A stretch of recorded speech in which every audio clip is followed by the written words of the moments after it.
खबर सुकमा से, जहां नक्सलियों की डंप सामग्री बरामद की गई है। सर्चिंग के दौरान बरामद हुई है सामग्री। मीनागट्टा के जंगल से जब्त की गई सामग्री, भारी मात्रा में विस्फोटक सामग्री जब्त की गई है। मेडिकल उपकरण भी किए गए हैं जब्त। आंखों की जांच की मशीन भी बरामद की गई है। सीआरपीएफ और जिला बल की ये कार्रवाई हुई तो भारी मात्रा में विस्फोटक सामग्री बरामद की गई है। आंखों की जांच की मशीन भी यहां से जब्त की गई है। सलीम शेख इस खबर पर ज्यादा जानकारी के साथ जुड़ रहे हैं। सलीम, लगातार एक के बाद एक नक्सलियों के ठिकानों पर दबिश दी जा रही है, ऐसे में ये जानना चाहेंगे यहाँ पर क्या क्या सीआरपीएफ के जवानों को मिला है?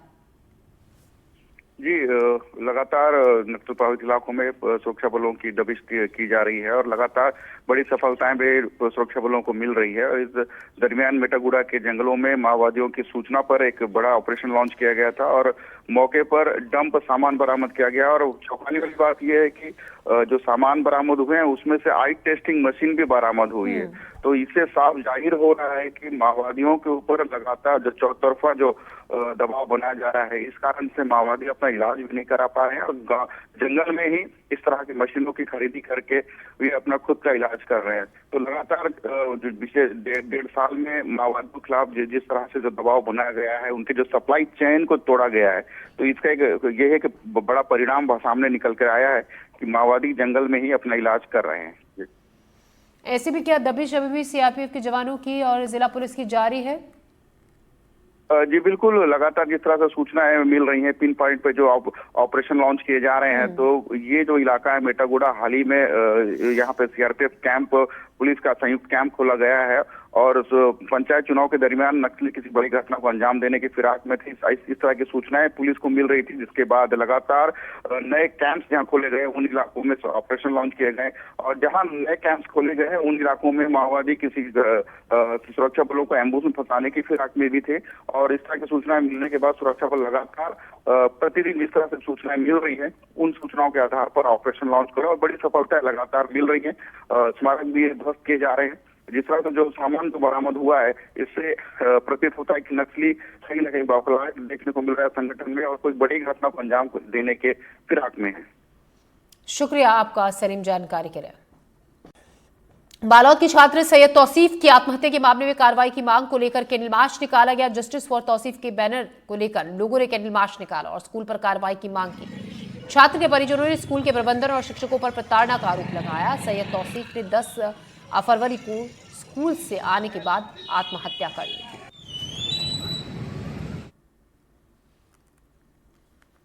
खबरों में बढ़ते आगे, बैतूल के छोटा महादेव भोपाली में महाशिवरात्रि मेले को लेकर प्रशासन ने बड़ा फैसला किया। पहाड़ियों में बढ़ती दरारों के कारण श्रद्धालुओं की सुरक्षा को देखते हुए शिखर मंदिर तक जाने पर रोक लगा दी गई है। प्रशासन ने ये कदम राजस्व, पुलिस और वन के मेला समिति के सदस्यों के संयुक्त निरीक्षण के बाद किया, लेकिन जिला प्रशासन के फरमान का ग्राउंड जीरो पर कोई असर नहीं दिख रहा। शिव भक्त बड़ी तादाद में शिखर मंदिर तक पहुंच रहे हैं और पूजन भी कर रहे हैं। ग्राम पंचायत स्तर से साफ सफाई का काम करवाया है। यहाँ पे सीढ़ियों की शिवलिंग तक पूरी पुताई, सराय की पुताई करवा दी है। पानी की व्यवस्था के लिए नवीन एक हेडपंप यहाँ पे लगवा दिया शासन की तरफ से। और यहाँ पे सर भक्तों को दर्शन के लिए पहाड़ी पे रास्ता मना कर देने की वजह से यहाँ पे एलईडी टीवी के माध्यम से भक्तों को दर्शन दिया जाएगा। अभी नॉर्मल भीड़ है, बाकी कल के हिसाब से प्रशासन को थोड़ा सा स्टिक रहना पड़ेगा कि जो आजू बाजू से जो रास्ता है वहाँ पे थोड़ा सा टाइट रखें, क्योंकि अगर बताया गया है कि पहाड़ी में दरार है तो फिर अनहोनी होने की संभावना ज़्यादा रह सकती है। बाकी अभी फिलहाल तो कोई व्यवस्था में दिक्कत मुझे नहीं लगी। पानी की व्यवस्था है, बिजली की व्यवस्था है और जो है मेले में अन्य सभी विभागों द्वारा पूरा सहयोग प्रदान किया जा रहा है। पुलिस द्वारा किया जा रहा है, बिजली विभाग द्वारा किया जा रहा है और ये कंबाइंड मेला है, तो सभी विभागों का अपना अपना दायित्व है। सभी मिलकर जो है इस मेले को सुचारू रूप से संचालित करवा रहे हैं। दर्शन को लेकर के कोई प्रतिबंध लगाया गया है?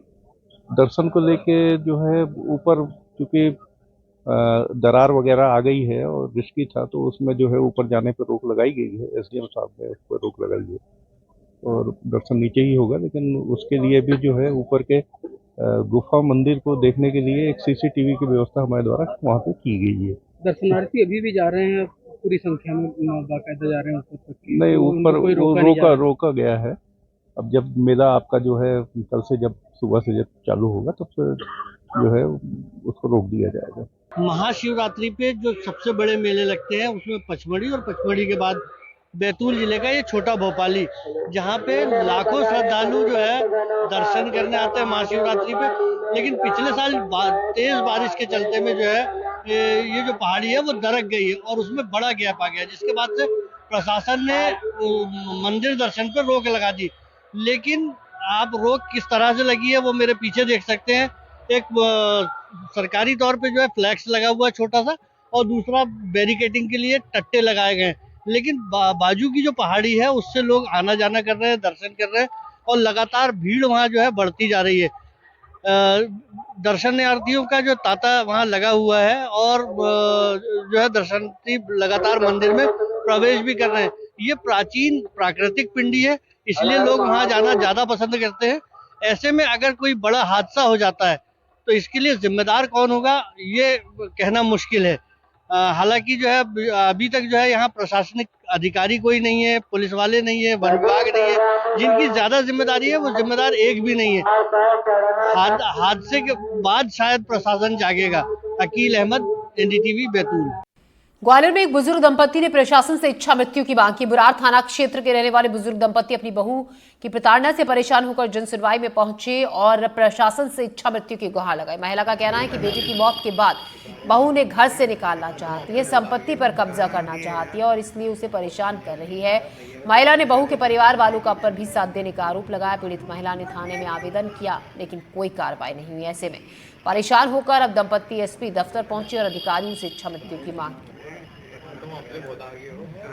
कोई सुनवाई नहीं होती है, मैं जो कहती हूँ, और मेरे पति बाहर रहते हैं और बहू परेशान कर रही है। क्यों कर रही है?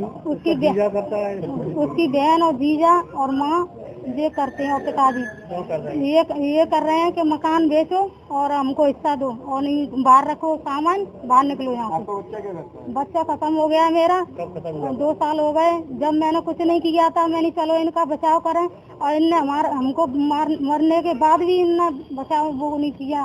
अभी जन सुनवाई में एक महिला आई थी जो अपनी बहू से परेशान है और उसका लड़का 2 साल पहले खत्म हो चुका है, तो महिला बड़ी परेशान थी, तो हमने उसका आवेदन ले लिया है। उसको काउंसलिंग में बुला के दोनों पक्षों को बैठा के समझाइश दी जाएगी और जो विधिवत कार्रवाई होगी वो की जाएगी। मध्य प्रदेश के ग्वालियर के नगर निगम शहरी क्षेत्र में 3 साल में 1752 अवैध कॉलोनियां बस गई हैं, जिसके बाद कलेक्टर ने नगर निगम आयुक्त से रिपोर्ट तलब की। निगम आयुक्त ने कहा है कि 15 दिन में बड़ा एक्शन अवैध कॉलोनी के खिलाफ देखने को मिलेगा। लेकिन इसी बीच अवैध कॉलोनी और भूमाफियाओं की शिकायत लेकर आए लोगों के साथ निगम आयुक्त संघ प्रिय का जबरदस्त विवाद हो गया। हालात ये हो गए कि निगम आयुक्त को बीच में ही जन सुनवाई छोड़कर अपने चैम्बर में जाना पड़ा।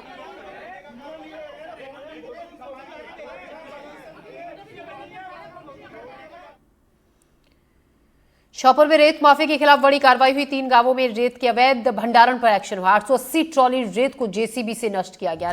नष्ट की गई रेत की कीमत 44 लाख रुपए बताई जा रही है। कार्रवाई के बाद रेत माफिया में हड़कंप मचा है।